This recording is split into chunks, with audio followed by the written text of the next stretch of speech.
All right, welcome to the Young Turks. We've got a great show, of course, for you guys. We've got in the third hour a lot of great interviews, including the director of Rest Repo, which we have reviewed before. We're going to have a conversation on whether the Afghanistan war is winnable or not, and does being unattractive hurt you at work? All right, that's coming up, okay? And there are numbers behind it, okay?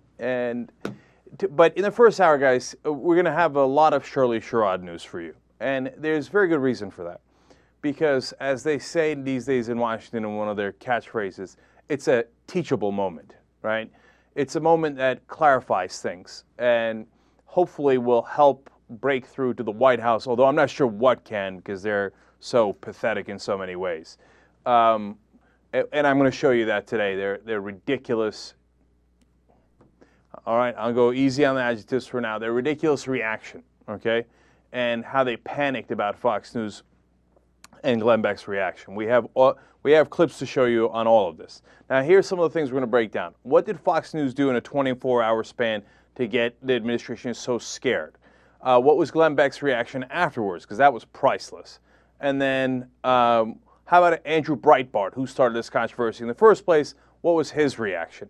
But most importantly, what we're eventually going to come to is, what is the White House doing? Is this part of a pattern? And I'm going to tell you about two stories that nobody else is talking about today that are related to this, in many ways more important, and it's part of the theme of surrender. You know, all right, let me save the anger till later. All right, so let's get started with the first part.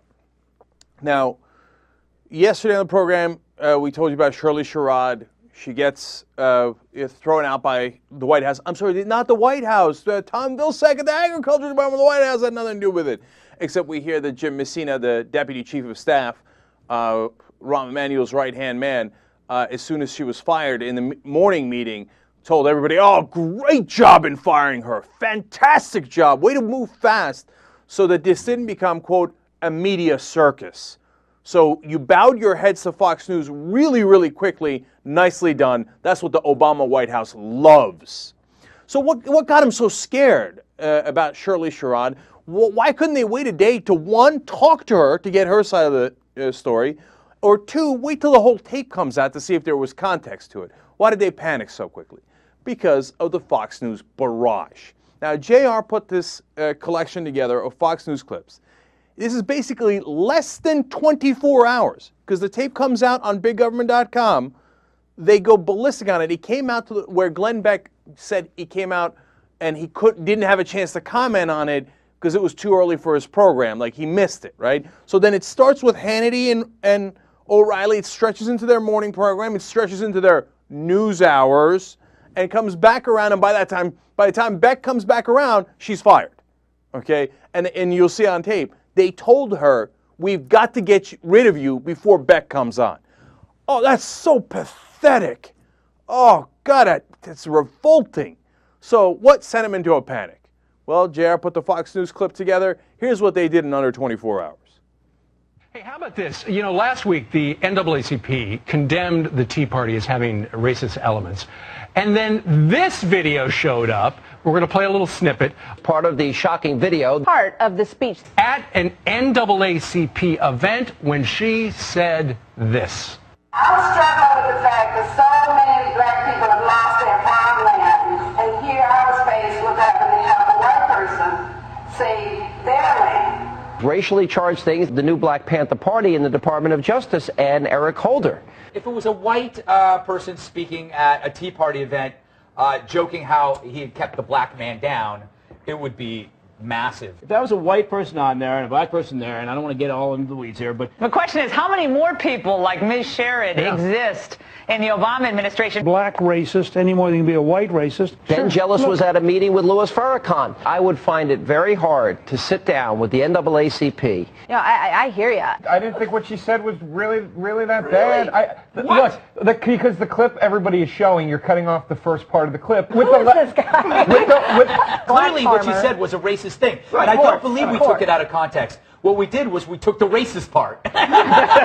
She didn't offer any substantive proof that this guy was racist to her, but she showed that she was racist to him. There's a bigger political story going on with this for the Obama administration. Controversy with the Justice Department and the new Black Panther Party, Henry Louis Gates incident and the president's comments about that. It goes back all the way to Reverend Wright. Losing support among white voters alienates some white voters who think maybe they wouldn't get a fair shake. And pretty much confirming what many of us thought about people who've burrowed their way into the Obama administration with radical outlooks, a radical agenda, and in this case, a racist sentiment expressed clearly by her. And They're elected official. When they make comments like this, they got to go. She went. I'm glad Vilsack, the Secretary of the Agriculture Department, fired her. Secretary Vilsack did exactly the right thing. Firing her, viciously racist attitude, was exactly the right thing to do. The NAACP has become a push organization for racist sentiments in many ways. I mean, they got busted, and it's great. I mean, Breitbart, way to go, man. Yeah. Love you for putting out that tape. And Andrew Breitbart, by the way, did a great piece on this whole thing. Fantastic. Things that were said about the Tea Party, so inaccurate, so over the top, so lacking in evidence, it's almost hard to begin a dialogue when everything is predicated on false charges and a false statement. It reminds you a little bit of what happened when Barack Obama was sitting in the pews, you know, all those years when the Reverend Jeremiah Wright was saying all sorts of, nutty and crazy and inflammatory things about the United States of America. Okay, the Tea Party is racist. The Tea Party, the Tea Party members uttered these racial epithets when there's no evidence. Seems to me that you're starting out at a decided disadvantage if you don't demand honesty up front and an apology. That's why we are a dominant number one. And I submit we have far more influence than the network news does. Believe me, President Obama, every senator, every congressperson know exactly what we are reporting here. Well, that is exactly right. The one part I agree with is Bill O'Reilly at the end there. The White House is sitting around going, what's Fox News saying? Oh my God, what are they saying? Oh, they don't like us. Let's react. Let's panic. How many times can I say pathetic? Okay, so what did Fox News do? By the way, now Fox News, they're pretending they had nothing to do with it, right? They viciously racist. Obviously racist. Well, we just took the racist part. Confirming what a lot of us already thought. And the point they're trying to drive home is, no, these black people are racist against whites. That's the real problem. That's what the Obama administration is all about. Then we find out, no, that it was totally wrong. The farmers have come out and said, no, she helped us tremendously. The guy is 87 now, the white farmer, the husband in the group. He's great. He was on CNN and he's like, look, this is hogwash. Okay, she's fantastic. Without her, we wouldn't have had a farm, et cetera, et cetera. Now, Glenn Beck comes back on, his first chance to comment on it, and he's like, you see how terrible the White House is for firing her? Wait, Fox News had nothing to do with it. What are you talking about? No, no, no, no. In fact, he says, he thinks there's a conspiracy involved. And that they pressured this poor woman, because Glenn Beck is on the side of the decent black folks in the country, like Shirley Sherrod. And they pressured her to resign because there's something nefarious afoot. He spent 17 minutes trying to figure out what that was. At the end, he couldn't. But he just kept, throwing stuff up against the wall. They took away her due process. They acted too quickly, like they did with the Harvard and the cop situation, and where they judged the police wrongly, and he played that clip, and they fired this poor woman, and there's political reasons behind this, and the NAACP. I can't believe they condemned her based on what we said. I mean, what, me, us? As if what we just showed you never happened on Fox News. So now, Obama administration, are you happy? You got a double whammy.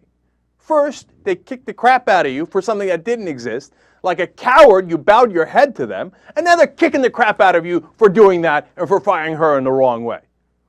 Did that work out for you? Did appeasing Fox News work out for you? And by the way, if you're not clear that they were trying to appease Fox News, get a load of this interview with Shirley Sherrod And Beck is going to show it, and he's going to kind of gloat here, like, oh, me? All right, let's watch. All right, clip number 5. Why am I out? They asked me to resign. And in fact, they harassed me as I was driving back to the state office from West Point, Georgia yesterday. I had at least 3 calls telling me the White House wanted me to resign. So the pressure came from the White House. And the last one asked me to pull over to the side of the road and do it. She said, well, Shirley, they want you to pull over to the side of the road and do it, because you're going to be on Glenn Beck tonight. I really truly believe they are trying to make me into the bully. No, Fox News ain't the bully. They would never bully anyone. Those tapes don't exist. Glenn Beck bullying them on Van Jones or Anita Dunn or any of the other Maoists or Acorn or any of those other people that they went after. Oh no, Don Johnson, no, he would never do that. They're trying to make me out to be the bully when of course Glenn Beck is the victim. But forget that. Did you see what she said there?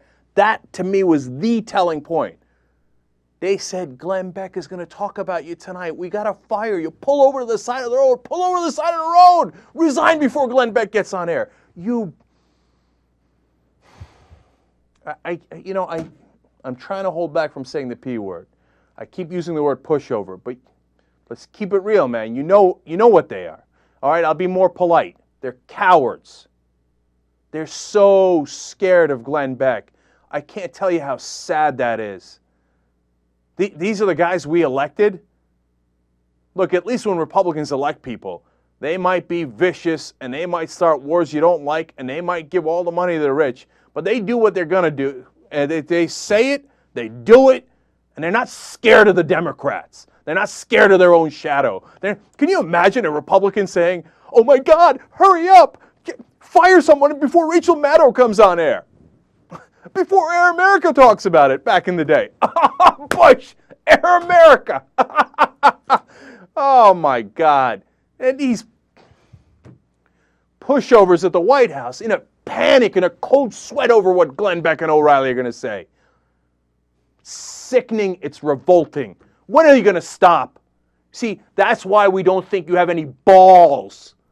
We don't think you're a leader, because you keep showing weakness over and over and over. How weak can you be? All right, look, that's it. I'm going to skip ahead. So Jim Messina, the Deputy Chief of Staff, congratulating everybody after they fired Sherrod. Great job, way to panic, way to, give in to Fox News before they covered it for 2 days. I'm really glad you didn't check into the facts. What, the White House had nothing to do with it? What? He's just Deputy Chief of Staff. He was just saying afterwards that they said this to the press, that he was just being a good cheerleader. So, what else happened today? Well, you remember that story of the Climate Gate and the professors from the university in Great Britain and how they were, had all these incriminating emails from the University of East Anglia. And so, everybody went into a panic, and Obama, and of course, Democrats in a panic, media covering it nonstop. And then later, they did 3 different investigations of it. Every single investigation says, there was nothing to it. Within the context of all the emails, of course, they didn't like one guy who denied climate change. So what? Okay? Now, the reports don't say so what. They're not dismissive. They took great pains to be like, they were a little impolite. I don't know, maybe we should do something about that, but their facts are totally right, right? And what did the Obama administration do today? The Department of Energy has suspended funding for those scientists. What do you want me to call them? What do you want me to call them? Oh, no, Fox News yelled at that university. Now, look, it's not a ton of money. It's $200,000. That's not the point. It's the principle of it. They're right. They're right. Why are you suspending their money? Because you're scared. Because Beck said boo. I can't emphasize enough how repulsive I find that. Okay, that's point number 1. This is just today. Forget everything they've ever done. throwing Van Jones under the bus. Acorn, remember what they did to Acorn, okay? The Acorn was there getting poor and middle class people the right to vote, getting them, helping them with foreclosures, etc. And in reality, they registered a lot of poor people who tend to vote Democratic. And what did the Democratic Party do to thank them? Based on being scared of what Fox News was saying, they threw them under the bus on no evidence. Prosecutors later said, oh, those tapes were edited, doctored, etc. There are no cases to bring against Acorn. Too late, they pulled their funding. Obama administration pushed the Democrats in Congress to pull their funding. What do you want me to call them? And then today, the Department of Justice has announced that, of course, they will not be pursuing the United States attorneys that were fired. There will be no criminal charges for firing them for political reasons. Now, were they fired for political reasons? Senator Pete Domenici, a Republican, called right before the election. The case that they were studying, Department of Justice studied this case first. Iglesias in New Mexico, a Republican United States attorney, right? Domenici, the Republican senator, calls him and says, hey, you got to do fraud charges against these Democrats, okay? Iglesias says, I got nothing. I already looked into it. I looked into it over and over again. There isn't a single charge I can come up with. What do you want me to do, make it up? He says, I don't care. Harriet Myers tells, on the record, says Karl Rove pressured to fire Iglesias because he wouldn't make up fraud cases. And it goes on and on. They have overwhelming evidence. And what did they do? As usual, they bowed their heads and said, oh, no, of course, we're here to protect the Bush administration. No, we wouldn't do anything political, Fox News. No, please don't charge us with being political. No, that's it. Those cases are closed. Gonzalez's attorney, Alberto Gonzalez, who's obviously intimately involved with this scandal, comes out today bragging. See, we told you there was nothing to this. We told you that it was the Democrats just, making something political out of something that was innocent. And the Democrats helped us prove it today by dropping any investigation of the Iglesias case and saying that they will not even investigate the other cases, the other 8 U.S. attorney cases of them being fired. If you give in to them day in and day out, what do you think they're going to do? They're going to use that against you. These people don't know how to fight. They don't know how to stand up. And they did it with Shirley Sherrod. They did it at this Department of Justice thing today. They did it with the so-called Climate Gate. That's just today. And how about torture? Oh, no, that was just a difference of opinion. No, we won't prosecute. We look forward. We don't look backward. How about warrantless wiretapping? We look forward. We don't look backward. We won't prosecute. We won't prosecute anything. Because we're scared that Glenn Beck and O'Reilly and Hannity are going to call us names. What are we going to do, man? We don't have the White House. You think we have the White House? Glenn Beck has the White House. Andrew frickin' Breitbart has the White House. He has 10 times, 100 times the influence inside the White House than any progressive. You think they would ever listen to, what, Jane Hampshire? David Sirota? Ari Melton? You think they'd listen to a progressive? Rachel Maddow? Keith Olbermann? They don't give a damn. But as soon as a conservative says something, hurry up, change policy, fire somebody, hurry up, panic. It is a minor miracle I haven't said the word. Young Turks.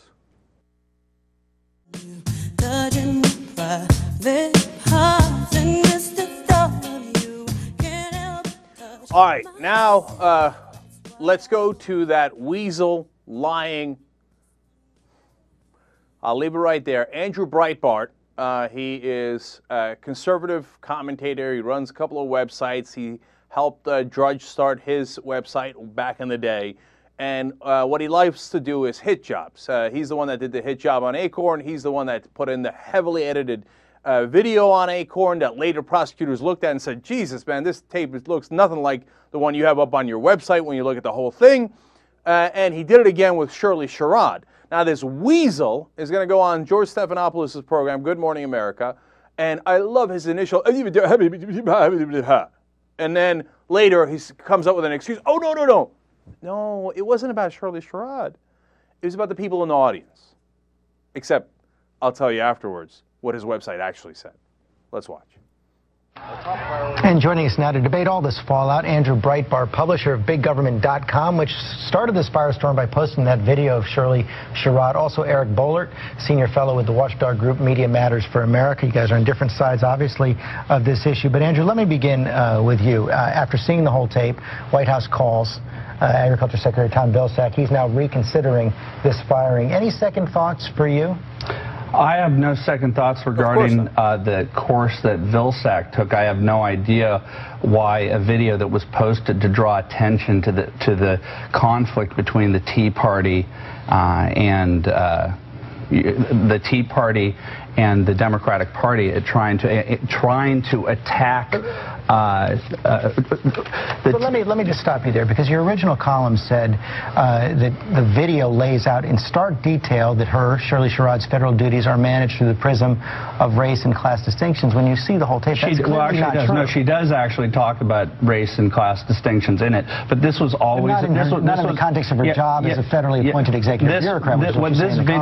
What this video clearly shows is a standard that the Tea Party has not been held to, is that the NAACP shows people in the audience there applauding her when she discriminates against a white farmer.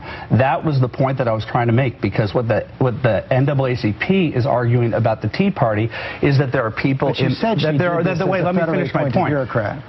That there are people in the crowds at tea parties and they're rebuking the Tea Party on that behalf. And I'm telling you that this is a standard. If you want to talk about people clapping racist behavior, that's exactly what you see in this video. Oh, yeah. Nicely done, Weasel. So you're blaring huge headlines saying Obama administration official racist while carrying out her duties at the USDA was not misleading? Was not about her?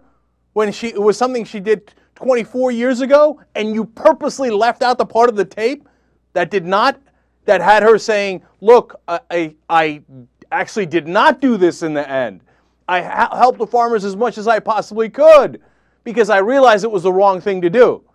And now, oh, no, it wasn't about her. No. It was one of the guys on his way to the restroom made a little noise. And so that's what I was trying to point out and smear the NAACP with that. What did you see in the audience? What clapping? What are you talking about? Okay? What pathetic excuse. All right, now he's going to make up more excuses. Let's go to clip number 3.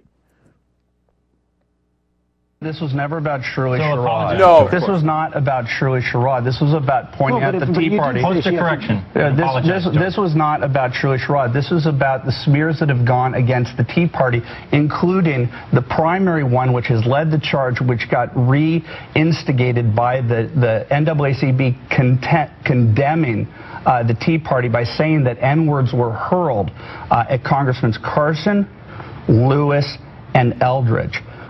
Cleaver. A huge point here. If they're going to create a false argument against the Tea Party... We're running out of time, and I want to get your response. We have 10 seconds. But you were wrong about Shirley Sherrod, and that's what started this. No, it isn't. It was about... The video shows racism. The video shows racism, and when the NAACP is going to charge the Tea Party with racism and saying that people in the audience are racist, I'm going to show you that it happens on the other side. At an NAACP event, people are applauding racism. He's going to show you a video out of context. He has no idea what's going on. He's going to launch a smear and label her a racist without having the slightest clue what's on the video.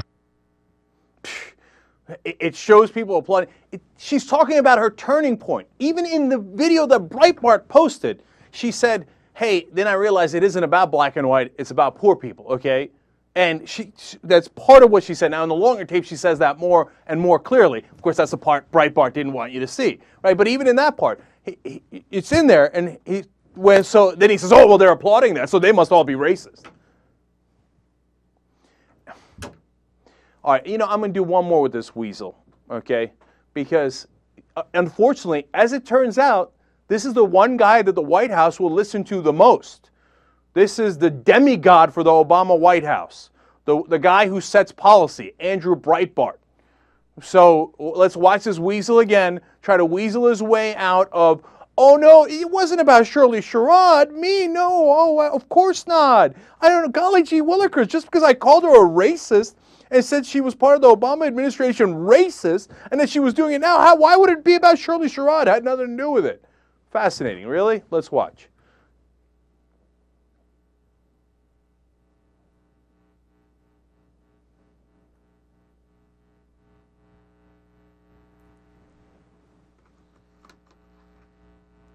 Damn it.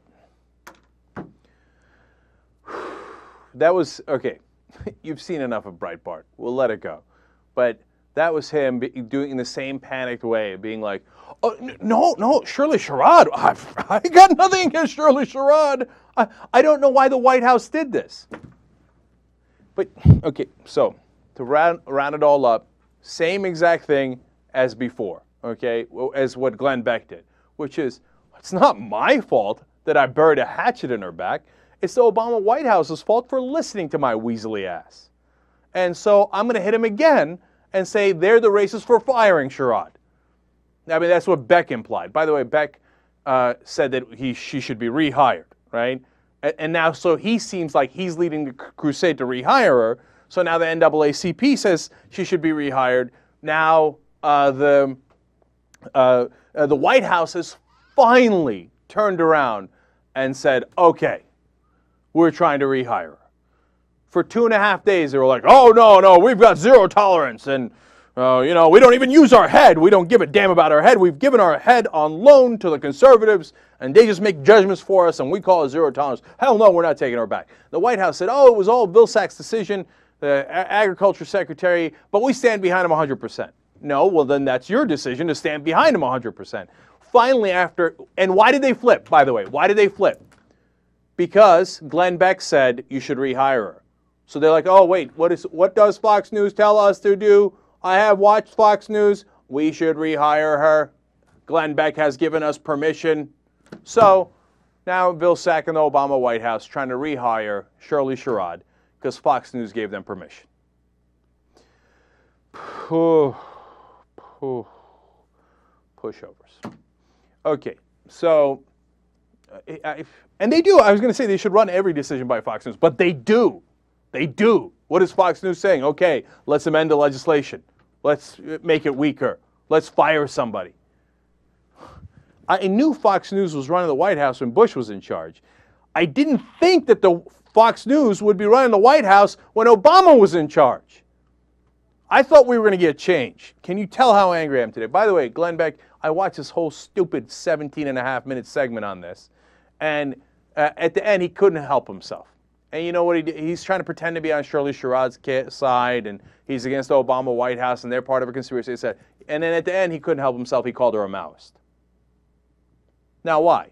Because he said, look, she says it's not about black and white. It's about helping poor people. So obviously, she's a Maoist Marxist. And so I'm surprised they fired her because she fits in with all the other Marxists in the Obama administration. So what do you think? Is Glenn Beck on Shirley Sherrod's side? By the way, when you asked Shirley, she says, no. It's the White House reacted to, obviously, conservative websites and Fox News pressure.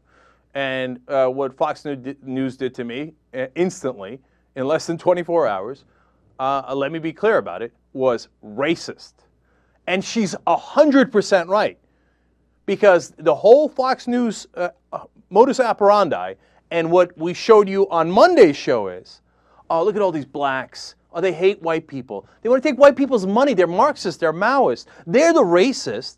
And that's how Van Jones is. That's how NAACP is. That's how Acorn is. And look at this. We found another one of these black people, Shirley Sherrod. And look, she hates white people. And she's a Maoist Marxist. You see how this Shirley Sherrod is? You know what that is? Sherrod is right. That's racist. Because they want to pit white people against black people. They want to pretend that the black people are trying to take white people's money. If you don't believe me, watch the clip we did on Monday where I showed you clips and quotes from Beck and Limbaugh where they talk about how the whole point of black churches and this black administration, Obama's administration, is reparations and redistribution of wealth, taking white people's money and giving it to black people. So is Fox News racist? Hell yes, they're racist. All right. You want me to keep going? NAACP is, by the way, backpedaled. They say, oh, yeah, of course we were on our side. To be fair to them, though, they said, look, it was our bad, okay? We shouldn't have done what we did. They're the only ones so far that have come out, in my estimation, with a real apology. The White House is still in the middle of a backpedal because Hannity and O'Reilly haven't finished their program, so they don't know what to say yet.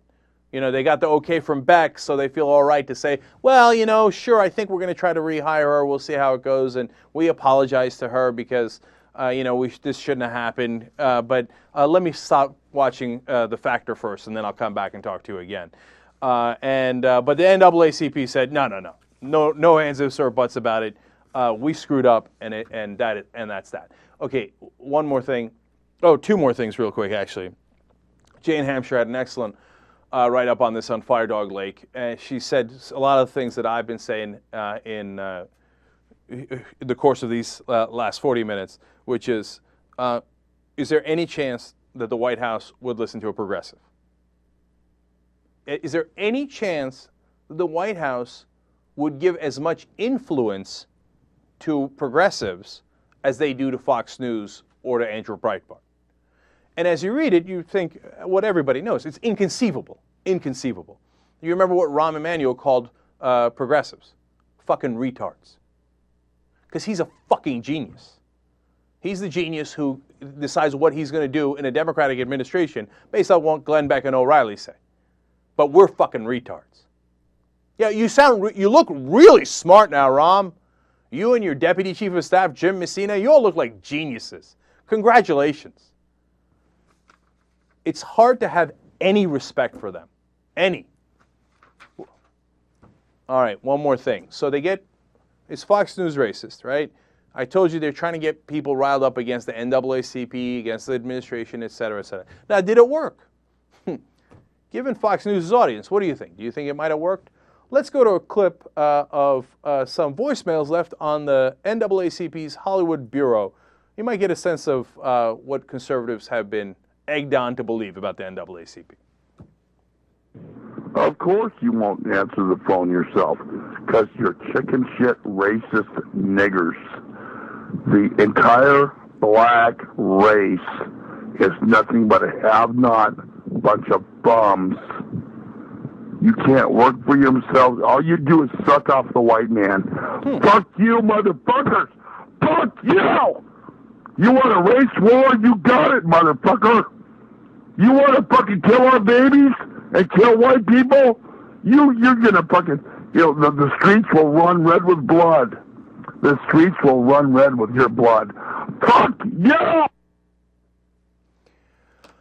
you! The redistribution of wealth. You want to take white people's money. You want to kill our babies. You know how Fox News is always saying about, oh, they're baby killers, right? Now we connect that to black people.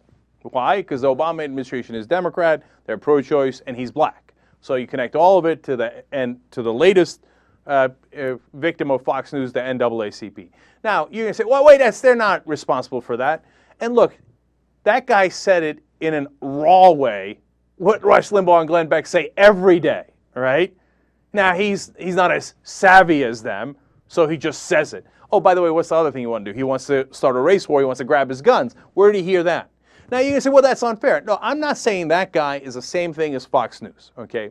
But what I'm asking you is, without having listened to Fox News and Rush Limbaugh, do you think that guy would have left that voicemail over this period of time in the NAACP's voicemail?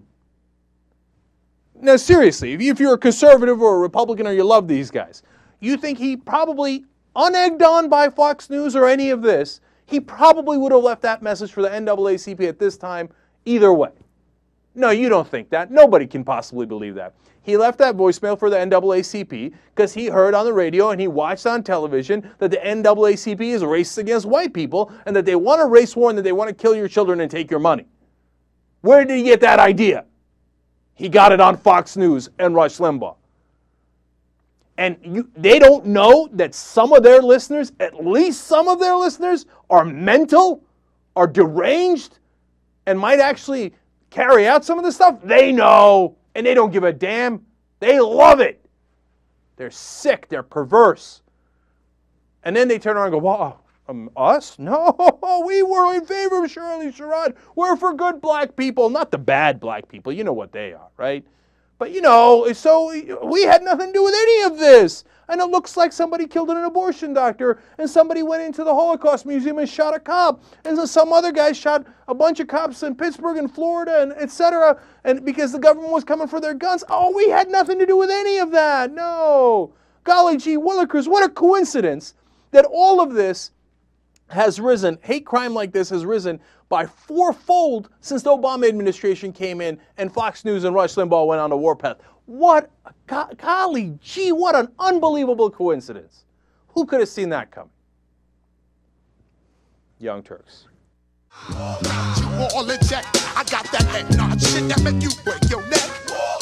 on the Young Turks, Cenk and Anna with you. I got a good transition. You do? Okay, good. Yes, I was just on Twitter, and people are, somebody said I was a little too tough on Obama. Well, I was definitely tough on him. There's no question about that. Well, too tough? Well, okay, that's your judgment call. But other people said, go get him, right? But my favorite is Jazzy Peanuts. She says, Breitbart fooled Obama administration once, Acorn. Shame on him. Breitbart fooled Obama administration again with Sherrod. What would Bush say? Well, Jazzy Peanuts, my guess is Bush would say. There's an old saying in Tennessee, I know it's in Texas, probably in Tennessee, that says, fool me once, shame on you. If fool me, we can't get fooled again. I love that. That guy seems strong by comparison now. Okay. That's what I was thinking about the other day. I was like, man, you know what? Look, okay, here we go. I get sucked back in, okay? I was thinking, you know what? Republicans, conservatives always talking about, character matters and, you got to be strong, la, la, la, la. And of course, you know me, I think you got to be strong. I get that, right? Nobody gets that more than I do. But I thought, you know what? Bush was a moron, right? And he was wrong about everything. But as I've said a million times, he did get a lot of things done. And it turned out all, of course, to be the wrong things. But that does matter. I mean, that braggadocio, that confidence, we do have to take that into account. Mm-hmm. Okay? So, I don't think you should take it into account to the point where it's in lieu of everything else, like what the country did with Bush. Well, he's strong, so who cares that he doesn't have two brain cells that rub together? Let's elect him anyway. But you know what? They are right that it matters if you're weak, as almost every Democrat who's run for office in the last 20 years has been. Clinton wasn't. Clinton, progressive policy, I mean, some people say his policies weren't progressive enough. His the main advisor was Dick Morris, etc. But Clinton didn't get pushed around. He didn't. Right?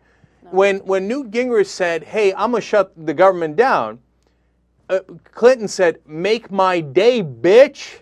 Okay, let's get it on. Right. Now, if current day Republicans said, I'm going to shut the government down, what do you think Obama would do? I mean, he'd probably hide under the bed. No, but you took the words out of my mouth. I was going to say, I should clarify, before or after he got up under his desk. Okay? And before or after he watched the Glenn Beck program and went on BigGovernment.com and watched O'Reilly, what would Obama do? But why is that? Why do you think Obama is so scared of what the right-wingers say in the media?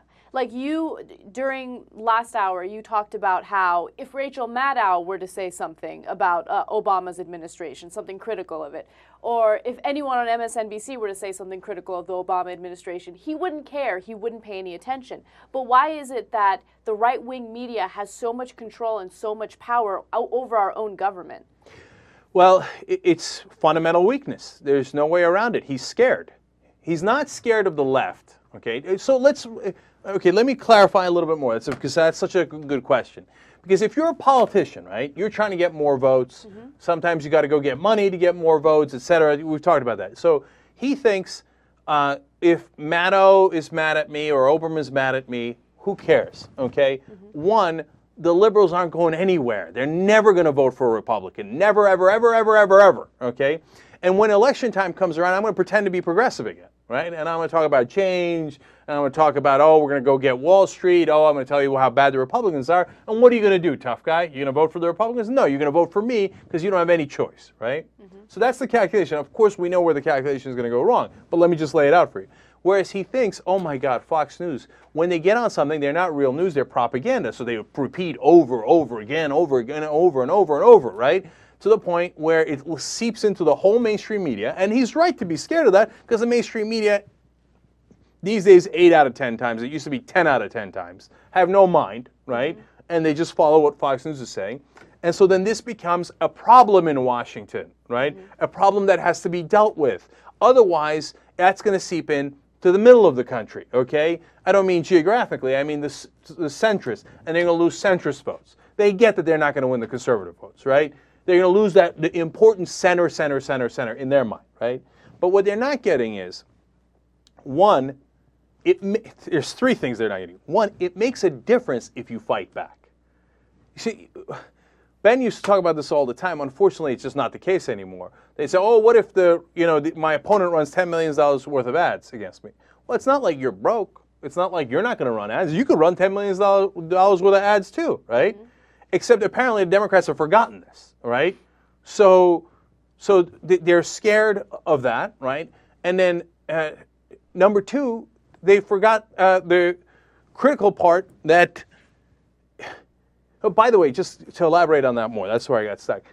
Remember I showed you last week or at the beginning of this week when Obama fought back on this whole issue of unemployment and giving the unemployment benefits, right? And then Candy Crowley and all the other press took that and then challenged the Republicans on it, the talking points that Obama laid out, right? And what happened? The Republicans got attacked in the press every time they went on. And you know what happened yesterday? It happened after we were on the air, so I didn't get a chance to report it. The Republicans backed down on unemployment benefits and approved them. Wow, look at that. What happens when you fight back, right? And then point number 2 is, he thinks, oh, well, liberals have no choice. But he's wrong. They do have a choice. They can either go out to vote or they can sit at home when it's election day. I don't know why people who claim to be so smart can't get that through their frickin' heads. Now you say, oh, Cenk, yo, come on, they're so brilliant. Of course they know that. Except, do they look brilliant now? How many things are they going to screw up before you realize maybe they're not so brilliant? Right? Right. Okay. So, I mean, that's why they're scared of Fox News. And they think progressives are irrelevant and conservatives are relevant. And if you act like that, what do you want me to call you? Of course you're a coward. I don't know. But realistically speaking, on Election Day, are progressives going to stay at home and not vote for Obama? Okay. Oh, that's different. No. That's 2012, right? Because a million things are going to happen between now and 2012. Right. But on 2010, oh, are they going to stay home? Of course they're going to stay home. Of course they are. And then they're going to blame the young voters. I'll tell you right now, Jerry, if you want, you can call it a prediction, do whatever you like, okay, mark it up. I'll tell you what's going to happen. In 2010 elections, of course the young voters are going to stay at home because they got nothing to be excited about. They didn't get any of the change they asked for. They got this guy who got them all riled up, and they thought, yes, we can. And it turns out, no, we couldn't, because Obama ran his administration based on what Fox News told him to do. Right. Okay? No, we couldn't. We couldn't get real change. We got, at best, pocket change. We were hoping for $1. We got a nickel. So are they going to stay home? Of course they're going to stay home. I've already seen the polls. The polls say, if you look at all voters, Democrats and Republicans are tied. If you look at likely voters, Republicans are winning by 8 points. Okay? And in the national scheme, that's huge. And then, here comes the prediction part. After the Democrats lose in the elections, right? How big it is will be, we'll see, right? I don't think they can lose the Senate, but they're going to get killed in the House, right? And I don't know if it'll be bad enough because they have such a huge lead in the House that the Republicans will take the House. I don't know, but it's going to be bad, right? And then they'll come out, and you know what they'll do? They'll blame you. They'll blame the young voters, and they'll say, you see that? Young voters are fickle. And they're lazy, and they're unmotivated, and they didn't come out to vote because it's a midterm election. Not because we didn't deliver on any of our promises, not because in fact, they're actually smart and saw what happened. No, they're stupid and lazy, and that's why they didn't do their jobs. It's not their job to get you elected. You think it is. No, it's your job to do what they got you elected to do, and you didn't do your job. But they'll blame them anyway. They will. But look, and I totally agree with your points. They're totally valid. But at the same time, historically speaking, midterm elections never attract many voters to begin with. But you see, Anna, that reinforces the point. If midterm elections don't, and you're 100% right, don't get as many voters, you really have to energize people to get them to vote. If you, take out their energy and say, I think you're a fucking retard, right? You think he's going to come out to vote? He's going to get motivated to vote?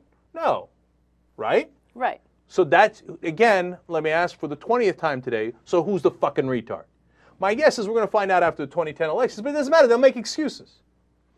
Now, look, last two things on this. One, don't get me wrong. I'm not telling you not to vote. I'm going to vote, okay? Because we work towards long-term change, okay? And you never give that up, and it's very important. But in the short term, it helps no one for a Republican to get elected, okay? So as much as you hate it, as much as it bothers you, you go out and vote for the candidate that you find less loathsome. And people are always bothered by that. Hey, welcome to politics. That's not just American politics, that's the worldwide. You vote for the guy that's a little less loathsome, okay? So you don't get the guy who's more loathsome, right? And then you work towards long-term change. And that's what I'm promising you we're going to do, okay? And it worked out. All right, what was my last point? Forget it. Let's move on. I'll save it for the post game. Take a deep breath. It's weird to transition from news like that to lighter news. Yeah, but I do have some substantive stories today. Okay? We always do, actually, in this hour. We do. And I want to start with a few updates. We talked about Constance McMillan several times on the show. She was the 18-year-old who attended Itawamba Agricultural High in Mississippi. And they canceled their prom just because this girl wanted to attend with her girlfriend. She's a lesbian. And it turns out that the ACLU took this case on. They sued the school district for discrimination. And this young woman now reached a $35,000 settlement. The school has agreed to pay her $35,000 for discriminating against her. They're also paying for her attorney fees. Well, I got a question on this, Anna, because, look, we covered this story before. I'm 1,000,000% on her side. And what they did was setting up the fake prom and then having 10 people, her and a couple of mentally challenged students, go to the official prom, but not letting them know that nobody else is going. Yeah. It was repulsive in 100 different ways, right? Absolutely. And should the ACLU have sued? I think yes, actually, because look, you don't want this happening to other people. The point of the ACLU is to stop discrimination, etc. I'm not sure. Here's where I'm leaning. I'm not sure she should get the $35,000. I don't understand what the reasoning was behind the $35,000. Why did they pay her that much money? Who knows? Who cares? This is the part that I like about it. It sets an example, okay? If you're going to mess with people's rights and if you're going to discriminate against homosexuals, you're going to pay a price. Okay, and I like the fact that this is going to set an example for all other high schools out there in conservative areas that want to discriminate against homosexual students. So I agree with you on the $35,000. It doesn't really make much sense, but she says she's going to use it toward her education, so I like that. No, I got no problems with her being, getting a little bit more money for her education, of course. And the reason they give the $35,000 is to set an example because the judge thought they were wrong constitutionally, et cetera, right? And at first I thought maybe it was for her attorney costs, but it's not. Her attorney costs are also covered. If I was the judge, I don't think I would have done it. I think I would have said, yes, here are the attorney costs, right? But giving her $35,000, I mean, look, I get it's bad, obviously. I'm the guy who said it was bad in the first place, right? But if, for example, my school discriminated against me and said, no, we don't want any swarthy Turks at our prom, right? I'm not sure I should get $35,000 for that. Right. I mean, they're jerks, and you should sue to make sure that doesn't happen to other people. They should pay attorney costs. But why am I getting, which actually for a student is a hell of a lot of money?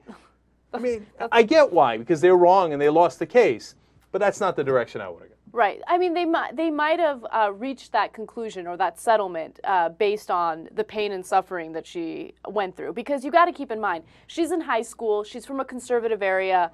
Students made her life a living hell, and she talks about that. She says, "I know this was for a good cause, setting an example." But sometimes it really got to me. I knew it would change things for others in the future, but I kept going and I kept pushing. And there were other quotes where she talked about how cruel people were to her. And that's tough for a female student. All right. Now, in the final analysis, don't get me wrong, she was very brave because it's easy to sit in a studio and talk about it. It's another thing when it's your friends and your community and you're down in Mississippi and you're a lesbian and it's high school, etc. So no slight on her.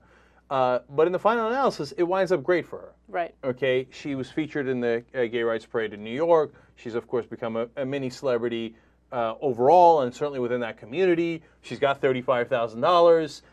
Most reasonable people are on her side. They're against the school. Win, win, win, But that's because the system mostly worked as it should have. Exactly. So there you go. And look, that's the reward for being brave. God bless. Gotta be strong. Gotta be strong. We definitely agree with that here at DYT. All right. I have some Lindsay Lohan news. It turns out that she is going to spend 2 weeks of her jail sentence in jail. She will only serve 2 weeks. Can I pause here for how funny America's gotten? She will serve 2 weeks of her jail sentence in jail. Shouldn't she serve her whole jail sentence in jail? No, of course not. Overcrowding. We're going to let her off for acting right, but good behavior. But wait a minute. We don't know if she's acted right. She just went to jail like 3 minutes ago, right? Exactly. It's because we're overcrowded with prisons. And Right. you say, well, okay, I get that. Well, here's a couple of things we could do about that. One is we can stop putting everybody who's smoked pot in jail, and we wouldn't be as crowded, right? Then people actually could serve their whole jail sentence in jail, right? And the second thing we could do is, you know what? We can fund our prisons. And some people don't want to do that. They want to fund education. I hear you. God bless your heart. But I think if somebody, did the crime, they should do the time. Now, Lindsay, it's an addiction issue too. So, you know what I'm saying? I know Right. she ignored the court orders, etc. But what I'm more worried about is the violent criminals who don't serve their jail sentences in jail because it's loaded up with drug guys, and we ran out of money. We ran out of money, and we don't want to ever raise taxes. So our genius solution is to let criminals out into the street. I just don't think that's that genius. I agree. So even though she's spending 2 weeks of her jail sentence in jail, the remainder will be spent in rehab. So she will be forced to go to rehab for 3 months, and she will also be on probation. Yeah. Oh, so she's going to have to spend some of it in her Beverly Hills home. Yeah, exactly. That's going to be really, really tough. By the way, She's gonna do a Roman Polanski sentence. You know how Roman Polanski spent his time on house arrest in his chalet in Switzerland? in his chalet, please. Okay, well, I love that picture. Go back to the confetti picture, the original one, where they're walking in. Only in Hollywood does someone, not this one. This is her entering jail. This is not a movie premiere.